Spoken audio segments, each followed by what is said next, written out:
Okay, so let's take a trip to Thailand's beautiful eastern coast. Because right now, something really weird is going on there.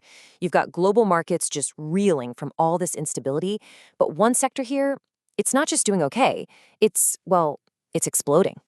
And when I say exploding, I mean it. We're talking a 35% jump. In places like Pattaya and Jomtien, condominium sales have just gone through the roof in just the last few months. Now, think about that. In a world that's basically on edge 24/7, that kind of surge is absolutely massive. So the big question is, why? What's behind this sudden, almost frantic rush for beachfront property? Why here? Why now? The answer is honestly kind of wild. It's all because of something happening thousands of miles away, right in the middle of a full-blown geopolitical firestorm. All right, so to really get what's happening with Thai real estate, we have to first understand the crisis that kicked this all off. Because this wasn't just some regional issue, it sent a shockwave across the entire global economy. So, March 1st, 2026. That's the day everything changed. A joint US/Israeli military operation ends with the death of Iran's supreme leader. And the response? It was immediate, and it was devastating. Iran and its allies launched missile strikes all across the Persian Gulf.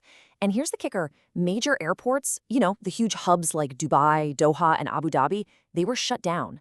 Just like that. That entire critical travel corridor between Europe and Asia, paralyzed.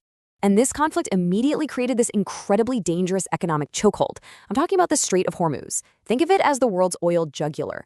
A staggering 20% of the entire planet's daily oil supply has to pass through that tiny waterway.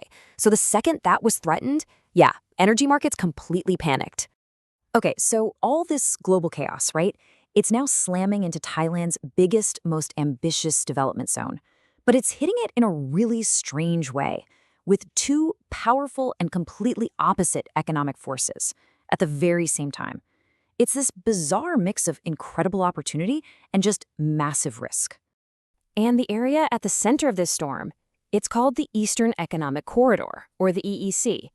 This is basically Thailand's flagship initiative. It's this massive special economic zone, and the whole idea is to transform the country into a high-tech powerhouse by attracting billions in investment for all these mega projects.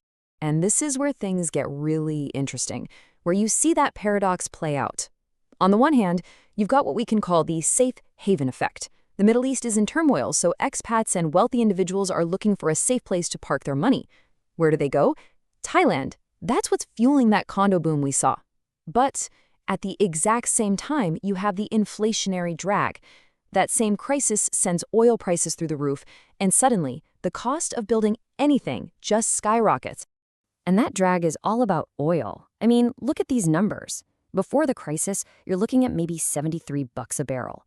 With a limited conflict, it jumps to $80, even $100. But a full-on blockade of the Strait of Hormuz, we could be talking $130 a barrel, or even more. And for a country like Thailand that has to import its oil, that is a brutal economic hit. So how does a high oil price actually stop a bulldozer? Well, it's a pretty simple chain reaction. First, high oil means high shipping costs for everything. Then materials like steel and cement, which you need a ton of energy to make, their prices can shoot up by 25%.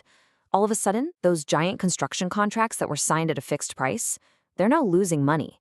And that pushes contractors to the brink, and development just grinds to a halt. And you can see this split perfectly when you look at the different projects within the EEC. I mean, check this out. Beachfront condos, they're up, way up, by as much as 35%. That's the expat effect. But then, look at the high-speed rail. It's down by as much as 12%. Why? It's getting absolutely hammered by those soaring steel and energy costs.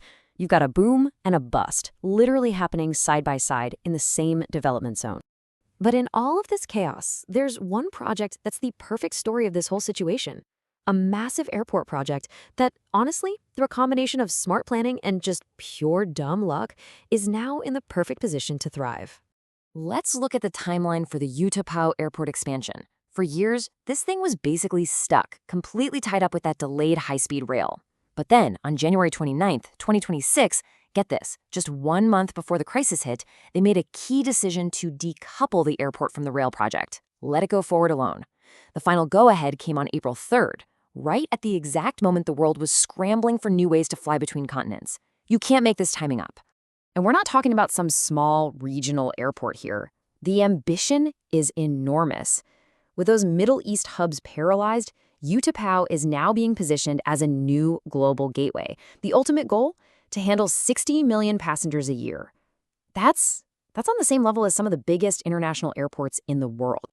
So this whole messy situation really makes you step back and ask a bigger question, right?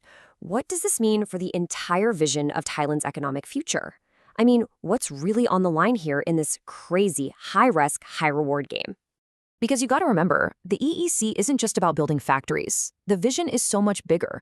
They're talking about a Formula One circuit. There have been serious talks about a potential Disneyland. They want it to be a hub for robotics and world-class medical tourism. These are the huge, ambitious dreams that are now being put to the ultimate test by this crisis. And it all points to this fundamental shift, which this quote just nails perfectly. For decades, the entire global economy ran on just-in-time efficiency. Make it fast, make it cheap. But now, in a world of shocks and instability, the focus is shifting to just-in-case resilience. It's not about speed anymore. It's about valuing stability, security, and having a reliable plan B. And that's what I want to leave you with. On the one hand, a crisis like this can lay bare all the weaknesses in a big plan, like the EEC's vulnerability to energy prices. But on the other hand, it can also be the catalyst that takes a strategic vision and puts it into overdrive, transforming a regional airport into a global hub almost overnight. So the question is, which one of those forces is going to win out in the end?